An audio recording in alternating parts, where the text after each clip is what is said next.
Sebelum Perintah Kawalan Pergerakan, saya dan CEO Arba Foundation, Encik Azlan Shah, kami pada waktu itu sedang membantu sebuah keluarga yang keadaan rumah mereka ini rumah yang tidak siap, tandas pun pinjam tandas jiran, iaitu adik mereka sendiri. Di bawah katil ada lipan-lipan yang berkeliaran, which is sangat tidak kondusif lah untuk keluarga ini. Lebih-lebih lagi mereka ini sedang menunggu bayi baru dalam keluarga mereka. Keluarga ini sebenarnya kita jumpa hasil dapatan daripada projek Susu Ibu yang pada waktu itu sedang diuruskan oleh Cik Zaza dan Cik Najah. Mereka ni hampir setiap hari pergi ke klinik kesihatan untuk mengenal pasti ibu-ibu yang sesuai untuk projek ini.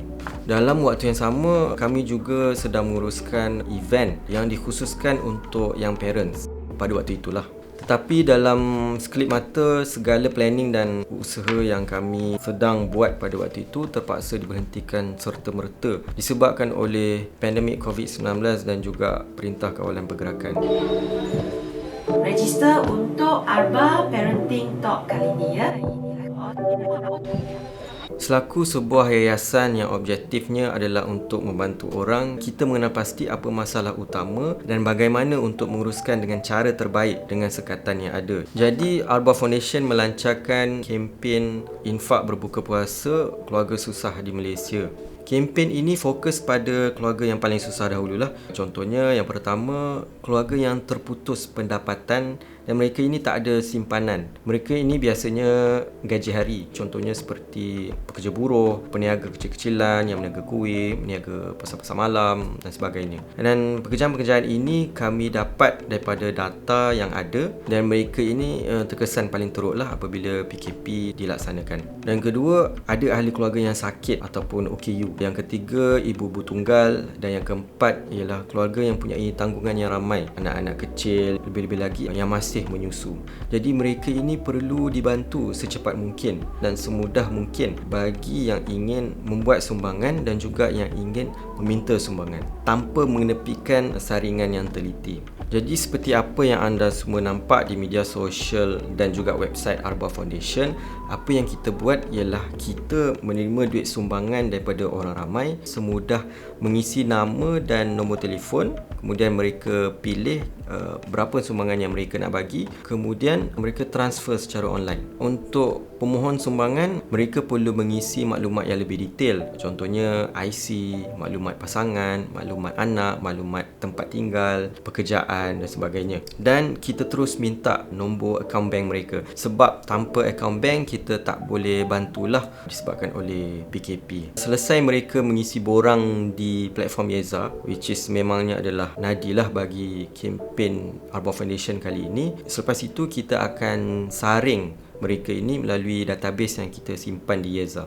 Yang bertungkus lumus ni Cik Zaza dan Cik Najah lah. Kita setiap hari menerima permohonan baru hampir ratusan. Lebih-lebih lagi pada akhir Ramadan ini apabila makin ramai orang tahu tentang kempen ini. Jadi Cik Zaza dan Cik Najah akan hubungi mereka ini melalui database yang kita simpan di Yeza, semudah satu klik daripada platform Yeza dan terus ke WhatsApp. Apabila kita dah hubungi mereka ini, kita dah minta semua dokumen dan gambar yang berkaitan untuk tujuan pengesahan, barulah kita tetapkan sama ada mereka ini lulus ataupun tidak. Target kami di Arba Foundation ialah untuk meluluskan sebanyak 30 buah keluarga setiap hari. Proses saringan lah proses yang paling mencabar dan kita tabiklah sis kita berdua ni, Cik Zaza dan Cik Najah, yang setiap hari mereka perlu berhubung dengan pemohon-pemohon baru. Boleh kata mereka ini sepanjang kempen ini dilaksanakan, mereka tak cuti lah untuk menguruskan pemohon ini. Dan daripada kisah-kisah yang kita dengar daripada mereka berdua, mereka jumpa pelbagai ragam pemohon-pemohon. Walaupun kita dah tahu, tapi apabila kita jumpa depan mata, kita terkejut. Contohnya mereka berjumpa dengan keluarga yang mereka menggantikan susu dengan susu pekat untuk beri kepada bayi mereka, which is kita dah tahu, tapi apabila kita jumpa depan mata kes seperti ini, kita jadi sedih dan kita terkejut. Ada juga kita berjumpa dengan pemohon yang sangat inspiring. Kita dengar daripada Cik Najah apabila dia berhubung dengan seorang pakcik ni, dia ni ialah seorang OKU. Pada waktu yang sama dia juga ada penyakit lain. Dia Dia baru sahaja dimaklumkan oleh doktor yang dia suspek TB. Dia ada isteri dan anak-anak kecil. Dia memberi kita satu semangat yang barulah apabila kata-kata dia perbualan di WhatsApp. Kita nampak dia sangat positif dan sangat bersyukur orang ni. Dia sayangkan isteri dia, dia sayangkan anak-anak dia, dan dia tidak menyalahkan keadaan dia yang susah ini, tetapi dia sangat bersyukur dengan keadaan dia. Itu sangat inspiring lah bagi kita. Dengan keadaan kita yang serba sempurna ni pun kadang-kadang kita rasa susah untuk meneruskan kerja-kerja harian kita. Tapi kita tak nafi jugalah, kadang-kadang kita ada juga jumpa pemohon-pemohon yang apabila kita berhubung dengan dia, usap-usap dada jugalah kita melayannya. Walau apa-apa pun, Alhamdulillah, kempen ini dapat membantu ramai keluarga yang susah dan terkesan semenjak hari pertama lagi PKP diumumkan. Seharusnya kerja-kerja membantu orang ini perlu ada setiap masa. Lebih-lebih lagi pada ketika dunia mengalami krisis ekonomi dan ditambah lagi dengan pandemik COVID-19. Jadi Alba Foundation perlu mengambil inisiatif ini yang fundamental, iaitu makanan pada waktu krisis ini berlaku. Baik, terima kasih kepada semua penyumbang. Semoga Allah mengganjari sebaiknya dan mendengar doa-doa anda pada bulan Ramadan ini.